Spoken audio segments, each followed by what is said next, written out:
好来，乡亲啊，继续来看台中大甲镇南宫的妈祖，头一届看海到平湖了境4天，半暝啊点半，由董事长颜清标带领信众出发。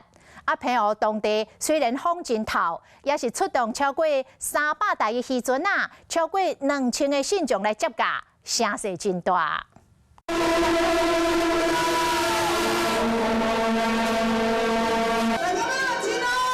真大声的乐器声代表大甲妈准备要起驾。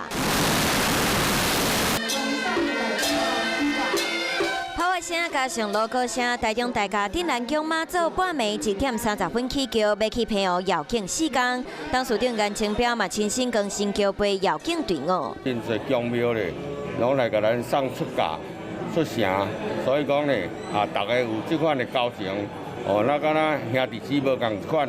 足亲情的。看海出巡，小细节袂当凊彩。庙方嘛，甲妈祖的神像放伫专属的房间，用红布条来固定，确保伫过程当中拢会当顺利。中昼12点，大甲妈含超过1200位信徒到西苏外海，平湖这边有300多台渔船拢来迎接。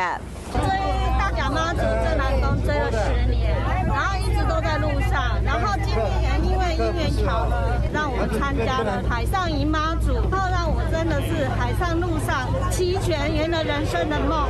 大家船拢有插旗啊，场面真壮观。虽然这几天平湖吹8级的强阵风，不过也是袂影响信徒的热情。嘛，互妈祖的热潮会当看海延伸，这时间要见活动嘛一定会真热闹。